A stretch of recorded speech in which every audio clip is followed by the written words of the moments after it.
võistluse ajal oli kõige kõvemaks meheks Sylvester Stallone poolt mängitud Rocky Balboa. Aga kui võimas üldse oli Rocky?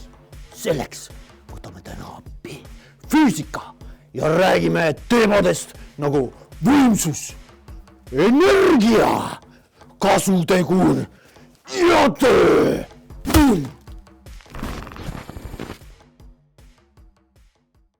Võimsuse järgi saame hinnata, milline vahend teeb oma tööd kiiremini. Võimsuse ühikuks on 1 vatt. Näiteks on mul siin veekeedukann, mille võimsus on 2000 vatti ja teine veekeedukann, mille võimsuseks on 2200 vatti. Mida suurem on võimsus, seda kiiremini läheb ka vesi veekeedukannus keema. Mina valiksin selle 2200 vattise keedukannu. Muidugi, ära unusta, et vee saame kiiremini keema, aga elektri eest peame selle arvelt rohkem maksma. Selleks, et määrata keha võimsust, oleks vaja mõõta aega sekunditest ning teada, kui palju keha teeb tööd.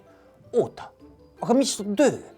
Füüsikas on mehaaniliseks tööks liikuv keha, mille teepikkust mõõdame reeglina meetrites. Ja ilmselt tead sa seda, et kehad ei hakka iseenesest liikuma, vaid nende liigutamiseks peab rakendama jõudu. Seega on meie mehaanilise töö arvutuslikuks valemiks A võrdub F korda S, ehk töö võrdub jõud korda teepikkus. Töö ühikuks on 1 džaul. Vaatame meie enda versiooni Rockist, kus ta sooritab lõuatõmbeid tehes tööd. No nii, Rocky, üles, ripu. Kõigepealt mõõdame vahemaa, mis tuleb lõuatõmbe tegemiseks läbida. Nii, Rocky, üles, alla, no 60 sentimeetrit, 0,6 meetrit. Aga treener, näitleja Stallone oli minust 8 sentimeetrit lühem ja tal on vaja vähem maad läbida. Tahad poksijaks saada või taha? Tahan. Niikuinii mass on sama 80 kilo, mis on vahet on. Arvutame töö, mida tuleb teha 4 lõuatõmbe sooritamiseks. Kõigepealt sellele 80 kilole musklismäele mõjub raskusjõud 9,8 newtonit kilogrammi kohta. Aga Reigo ütles, pane 10. Paneme 10. Nii, raskusjõud kokku 800 newtonit ja töö leidmiseks peame arvutama veel, nii et korrutame selle tee pikkusega. 4 lõuatõmmet, 2,4 meetrit. Nii, saime töö väärtuseks 1920 džauli. Meil on vaja veel võimsust. Selleks on vaja aega. Nii, mõõdame Rocky üles ja 1, 2, 3, 4. Yo, Kristo, I did it! Stallonel oli sama aeg filmis. Nii, saime võimsuse 320 vatti. Järgmiseks trepijooks. Läks! Ei ole enam. Tundub, et tänaseks on trenn läbi.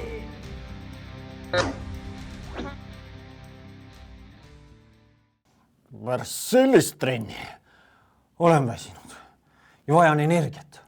Eluks vajalikku energiat saan ma toidust. Aga mis on energia? Energia on maksimaalne võimalik kogus tööd, mida saaksime kasutada. Füüsikas räägime energia juures 2 liigist.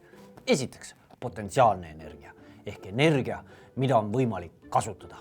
Näiteks, kui tõstan üles selle pastaka, on pastakal potentsiaalne võime purustada minu pea. Kõik oleneb, millise massiga on pastakas ja kui kõrgele minu pea kohast on antud pastakas tõstetud. Energia ei teki ega kao, vaid muutub ühest liigist teise. Seega, kui lased antud pastaka lahti, hakkab tema potentsiaalne energia tasahaaval muutuma teist liiki energiaks ehk liikumise energiaks, mida nimetatakse ka kineetiliseks energiaks, mis omakorda hakkab suurenema. Selles samas šokolaadis on toit salvestatud potentsiaalse energiana, mille abil saab minu keha eluks vajalikke toitaineid liigutada. Ehk potentsiaalne energia muutub kineetiliseks energiaks.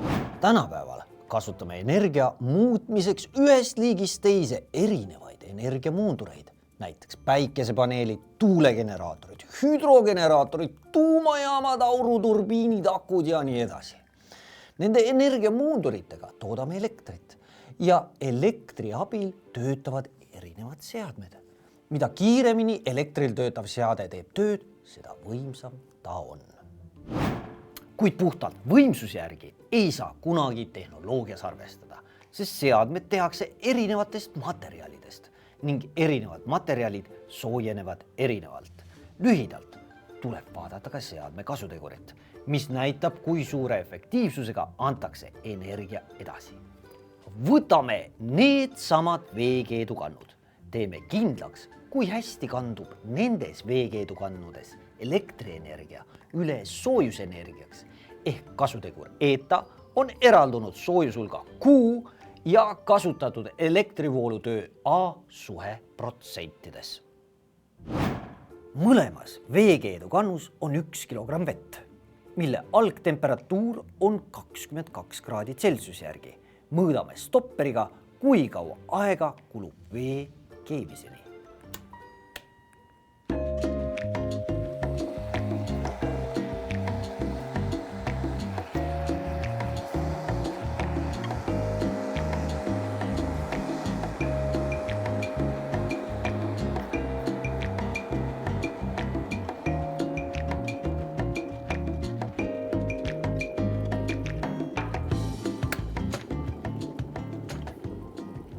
Sellel veekeedukannul kulus 177 sekundit aega, mil vesi läks keema. Sellel aga 208. 177 sekundit ja 2200 vatti veekeedukannu kasutegur oli 83,8%. 208 sekundit ja 2000 vatti veekeedukannu kasutegur oli 78,5%. Kasuteguri järgi valiksin ma selle veekeedukannu, sest mida suurem on kasutegur, seda rohkem energiat muundub ühest liigist teise. Samas kasuteguri ja võimsuse suhtes võidab hoopis 2000 vatine veekeedukann. Võit on siiski nii väike, et rohkem hakkab lugema, millisel ajal sa seadet kasutad ning milline on sellisel hetkel elektri hind. Kokkuvõtteks. Võimsus on ajaühikus tehtud töö. Mehaaniline töö on jõu ja teepikkuse korrutis. Kasutegur on kasuliku töö ja kogu töö suhteline väärtus. Energia on maksimaalne võimalik kogus tööd, mida saaksime kasutada. Aga milleks on üldse oluline rääkida energiast? Eks ikka sellepärast, et saaksime liikumise jõudu kasutada ära mõnes meile sobilikus olukorras. Kõik kehad, mis liiguvad või mida saab liikuma panna, omavad meie jaoks energiat. Teinekord, kui näed ise midagi liikumas, siis mõtle, kus kohast selle keha energia tuleb ja kas seda energiat igapäevaselt ka kasutatakse. Kui ei, siis hakka leiutama antud liikuva keha jaoks energiamuundurit ja paiska toode turule!